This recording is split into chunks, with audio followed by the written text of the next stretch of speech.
I found the camera on a Tuesday night while my son was sleeping.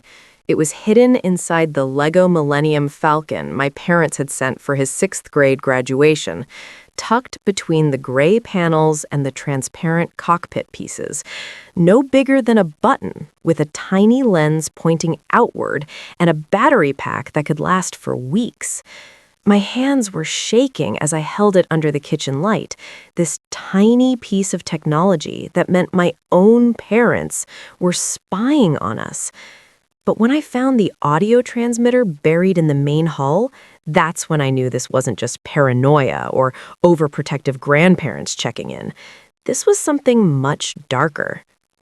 My name is Rebecca Torres, and this is the story of how I discovered my family was trying to steal my son.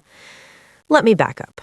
3 months before I found that camera, my parents, Donald and Patricia Morrison, had suddenly become intensely interested in my 12-year-old son, Lucas.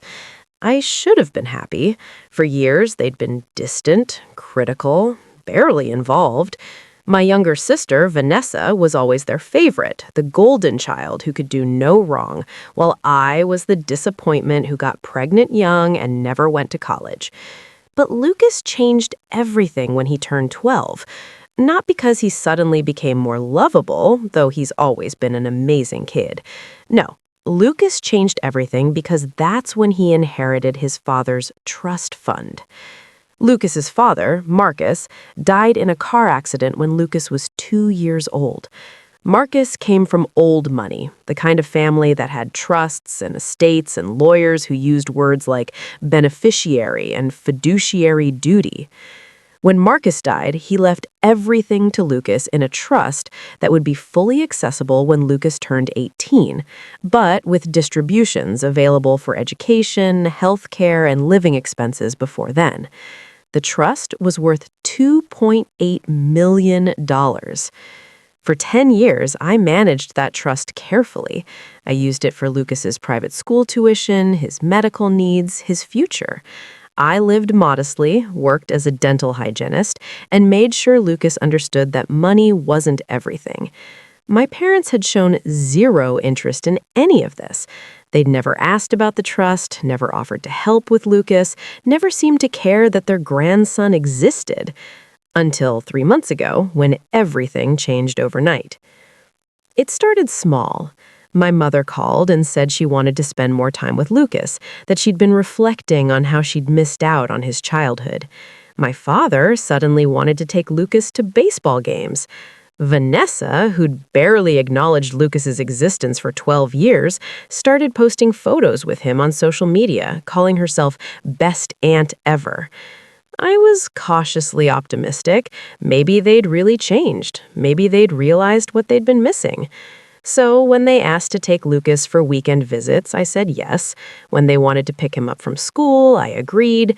When they sent expensive gifts for his sixth grade graduation, including that massive LEGO Millennium Falcon set that cost $400, I thought it was sweet. I was so stupid. So desperately stupid. The night I found the camera, Lucas was at a sleepover at his friend's house. I'd been building the Lego set alone, planning to surprise him by having it finished when he got home.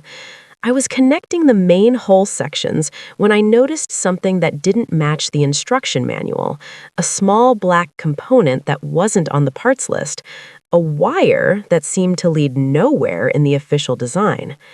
I pulled it out carefully. It was a camera. Tiny, sophisticated, wireless, the kind you'd buy from a spy equipment website. And when I disassembled more of the set, I found the audio device, even smaller, designed to pick up conversations from across a room. My first instinct was to call my parents and scream, but something stopped me. Some instinct that said if they'd gone this far, there had to be more. So instead, I called my best friend, Rachel, who's a criminal defense attorney. "Don't touch anything else," Rachel said immediately.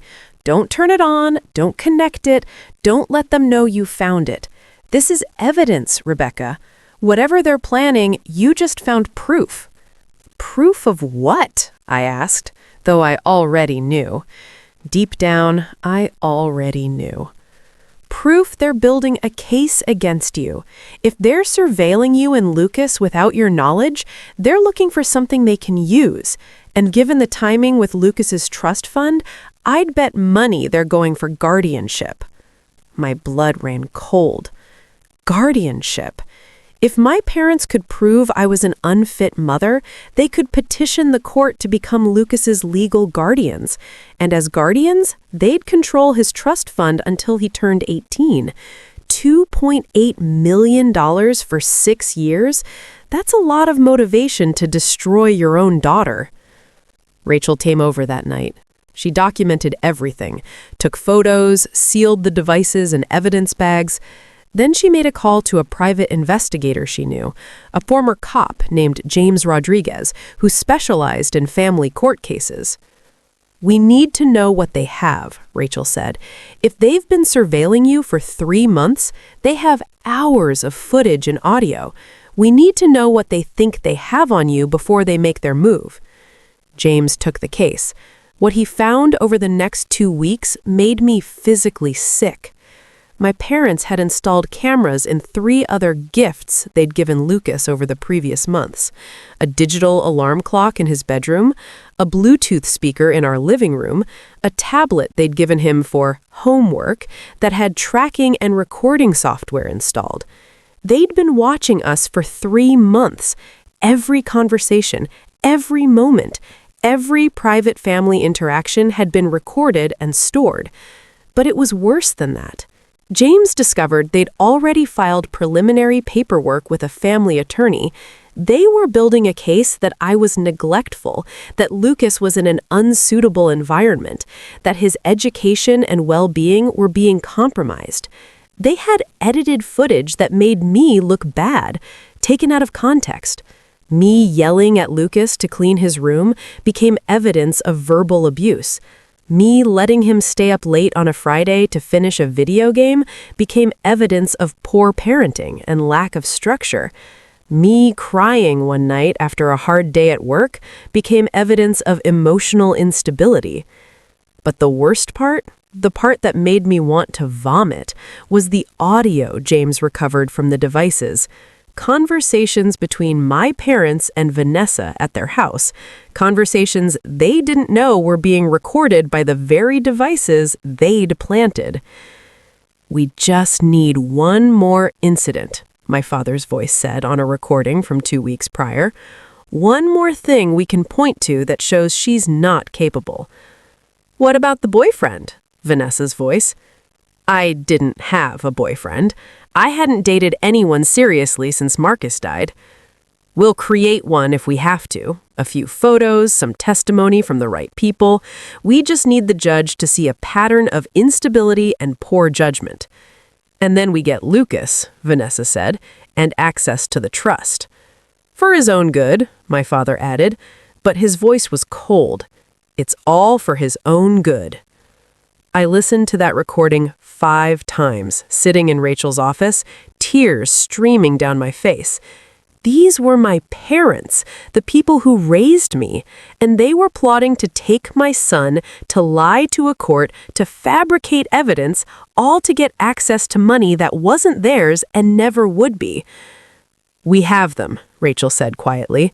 "This is conspiracy to commit fraud. False reporting, illegal surveillance, attempted guardianship fraud. Rebecca, they've handed us everything we need to bury them." "What do I do?" I asked. "We go on offense," Rachel said, "hard and fast. We file for emergency protective orders for you and Lucas. We submit this evidence to the court. We file a police report for the illegal surveillance, and we make sure they never get anywhere near Lucas again." The next morning, I picked Lucas up from his sleepover and told him everything. He was 12, old enough to know the truth, and I wasn't going to hide this from him. I showed him the cameras, I played him the audio recordings, the edited versions that made me look like a bad parent, and the real conversations that showed what his grandparents and aunt were really after. He cried. He was angry and confused and hurt. "But why?" he kept asking. "Why would they do this?" "Money," I told him honestly. "Your trust fund. They want to control it, and the only way to do that is to take you away from me."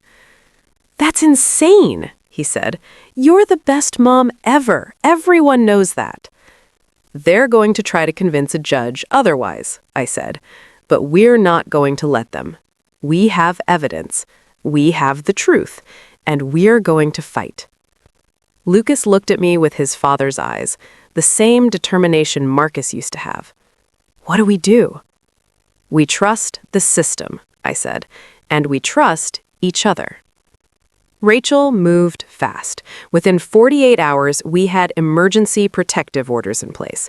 My parents couldn't contact Lucas, couldn't come within 500 feet of our home or his school.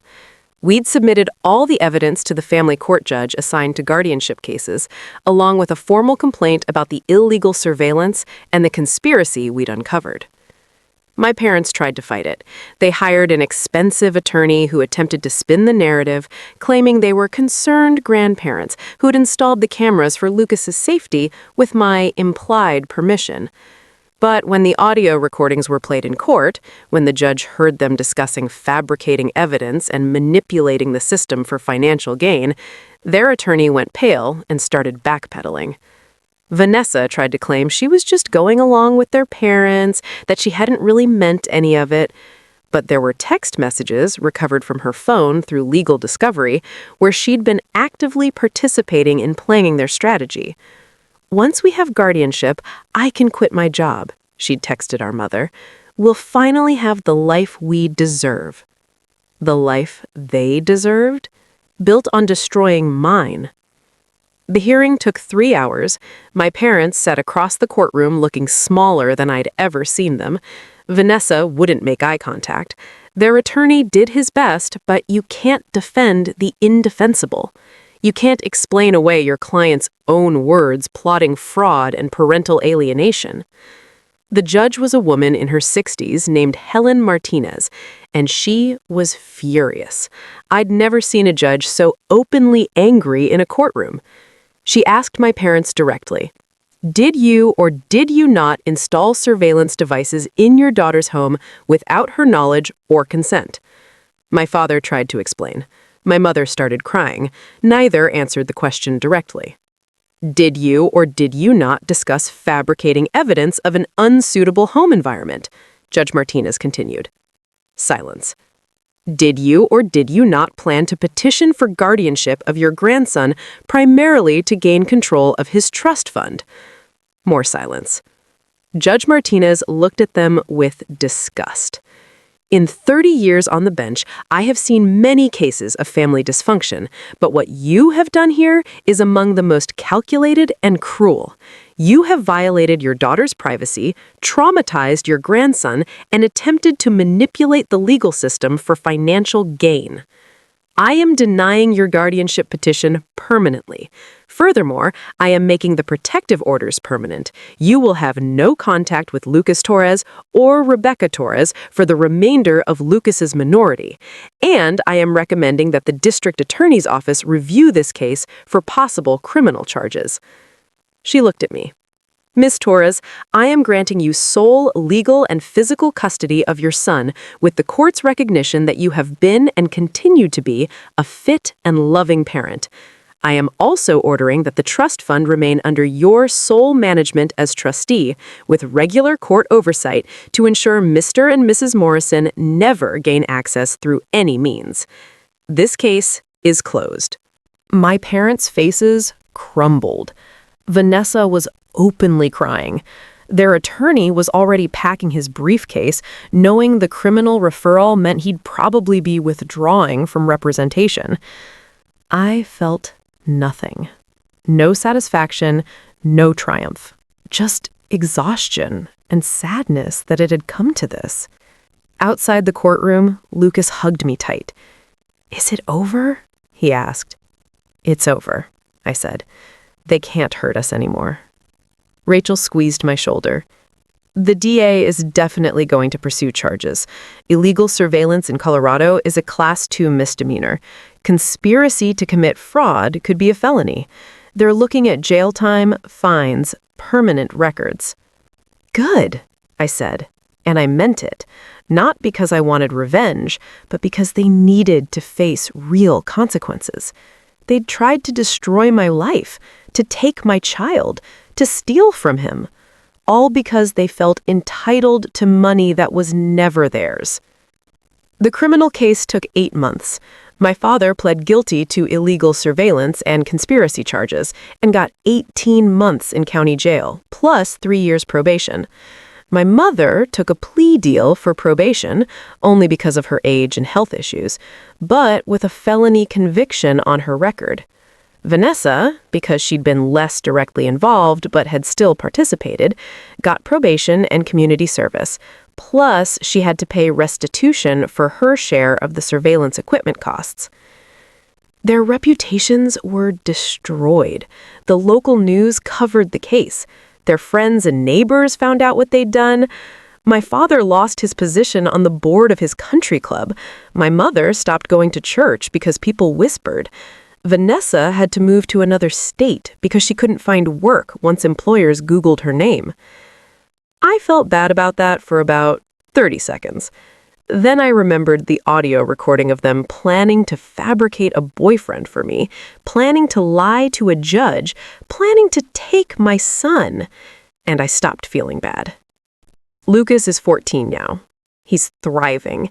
He's in counseling to work through the trauma of learning his grandparents and aunt tried to steal him, but he's resilient, he's smart and kind, and everything his father would have been proud of.